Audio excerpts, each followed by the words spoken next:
दोस्तों, वीडियो पसंद आए तो लाइक करो, सब्सक्राइब करो और बेल आइकन दबाओ ताकि कोई नया एपिसोड मिस न हो।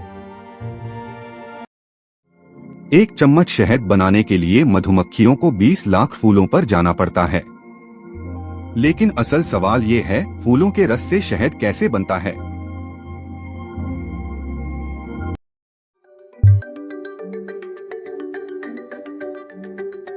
गोपाल, देखो, पेड़ पर मधुमक्खियों का छत्ता। वाह, कितनी सारी मधुमक्खियाँ! ये सब शहद बना रही होंगी।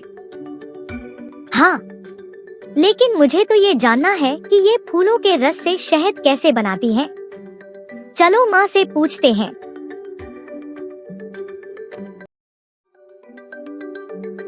माँ, मधुमक्खियाँ शहद कैसे बनाती हैं?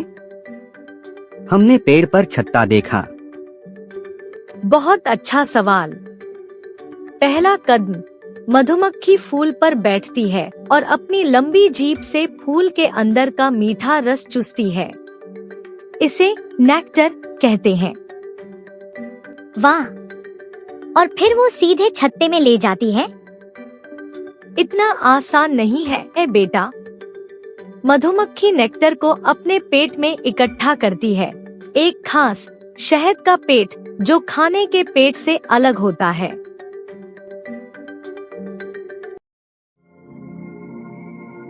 जब मधुमक्खी छत्ते में पहुंचती है, तो वो नेक्टर को दूसरी मधुमक्खी के मुंह में उलटती है और वो मधुमक्खी फिर अगली को देती है।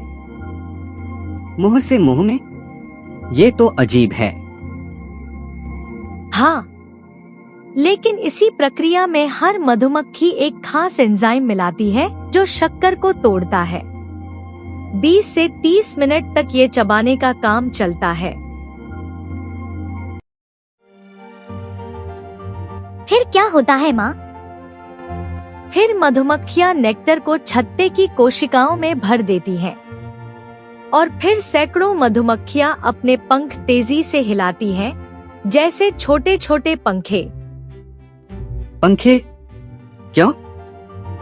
ताकि नेक्टर में जो 80% पानी है वो सूख जाए।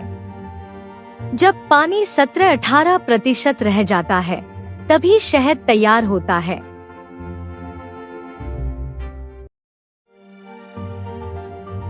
और आखिरी कदम, जब शहद तैयार हो जाता है, तो मधुमक्खियाँ उस कोशिका पर मोम की टोपी लगा देती हैं, जैसे डिब्बे का ढक्कन बंद करना। तो इसीलिए शहद खराब नहीं होता, मोम की सीलिंग की वजह से? बिल्कुल, मोम हवा और नमी दोनों को रोकता है। यही शहद का सबसे बड़ा कवच है। लेकिन अब सवाल ये है, शहद कभी खराब क्यों नहीं होता? इसके 3 राज हैं। पहला राज, शहद में पानी बहुत कम होता है, सिर्फ 17 से 18%। और बैक्टीरिया को जिंदा रहने के लिए पानी चाहिए। मतलब जहाँ पानी नहीं, वहाँ कीटाणु नहीं।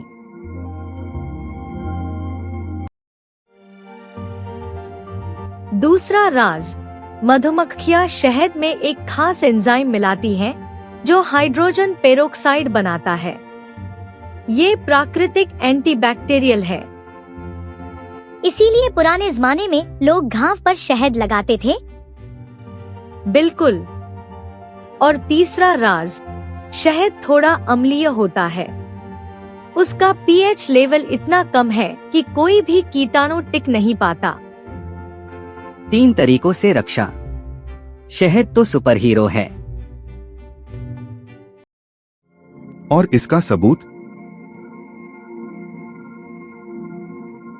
मिस्र के पिरामिडों में वैज्ञानिकों को 3000 साल पुराना शहद मिला और वो अभी भी खाने लायक था। 3000 साल? वाह!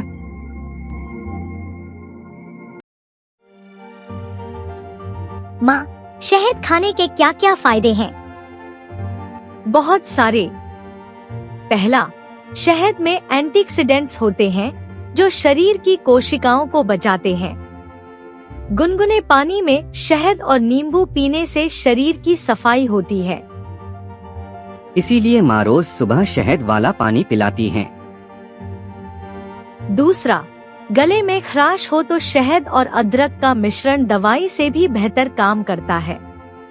और तीसरा, शहद त्वचा के लिए भी बहुत अच्छा है, इसीलिए कई फेस मास्क में शहद डाला जाता है। और मुझे तो सबसे अच्छी बात ये लगी कि शहद जख्मों को भी जल्दी भरता है। बिल्कुल, लेकिन याद रखना, 1 साल से छोटे बच्चों को कभी शहद नहीं देना चाहिए, ये बहुत जरूरी बात है। और अब सबसे चौंकाने वाली बात, एक मधुमक्खी अपनी पूरी जिंदगी में सिर्फ 1 चम्मच का 12वां हिस्सा शहद बना पाती है। 12वां हिस्सा? इतना कम?